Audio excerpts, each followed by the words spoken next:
Hey guys, so you've probably heard me say a couple of times now that you need to build a story. Now, why is our story so important? Um, if you've ever gone to work for a corporation, you've noticed that one of the first things that they usually do is they put you in a training class. And one of the first things that they usually do in that training class is they tell you the history of the company.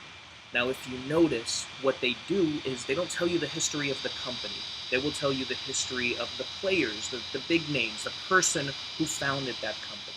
And that's important. That's very important. The reason why they're doing that is because they're trying to show you, they're trying to take the brand and the corporation out of the human. So they're bringing the human aspect to what you're about to do so that way you can relate to what this person has managed to do up until now.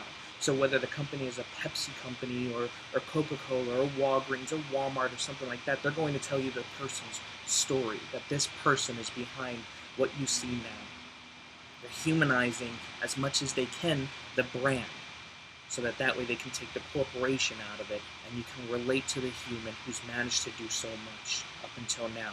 What that does for you as a person is that helps you see that this person has goals, this person has a vision, this person has a story, they have a legacy, and you're now a part of something big, you're part of something huge. That's what we need to do. We have to have a story. I started in this business because my wife put on a rap over a year ago. The rap worked on her. It was incredible. I worked in corporate America. I had no intentions of ever putting on a rap, ever trying this business, ever even working or supporting her in the business. And that's my reality. That is the truth. As unfortunate as it is, that is where I began. 2 months later, she quit her job. At that point, kind of arose or piques a little bit of my interest. And then I watched some of our other friends starting to quit their jobs and making six-figure incomes. That's where I started. I started as a skeptic. And then I started to want to learn a little bit more about this company before I even signed up.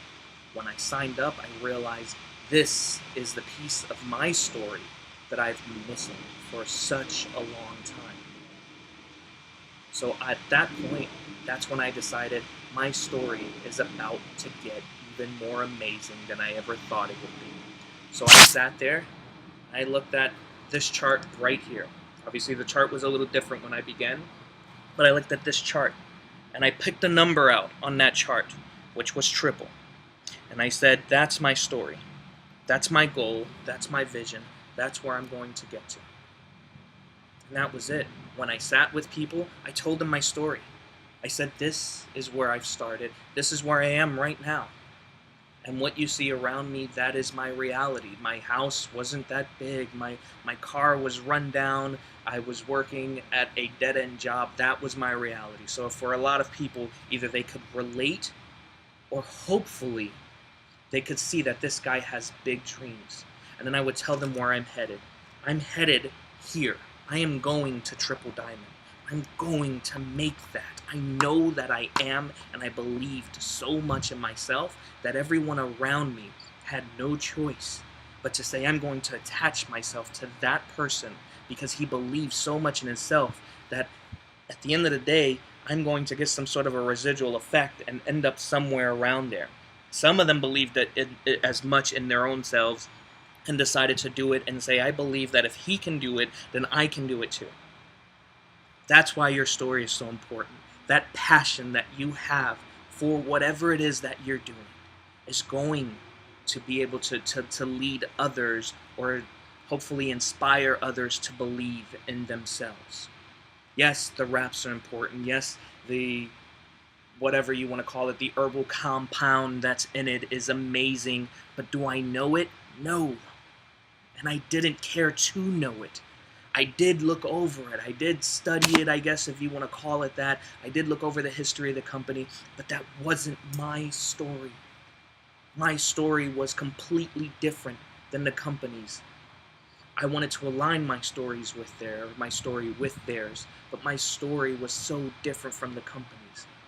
Mine included my wife, it included my son, it included myself, it included my friends, it included those around me.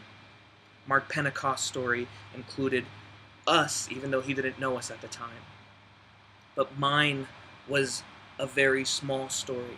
And as I continue to grow in this business, my story gets bigger and bigger and bigger, and it includes every single one of you guys, because as I started signing new distributors and new people, I realized that my story originally was so limited to myself that now it is so much bigger. There are single moms on my team. There are couples on my team who don't get to see each other as often as they wish they could, who don't see each other for months at a time because of the working situation, and that became my story, that I'm going to help them see this vision too, and hopefully they'll create a goal and their story will take them to where it is that they want to go to.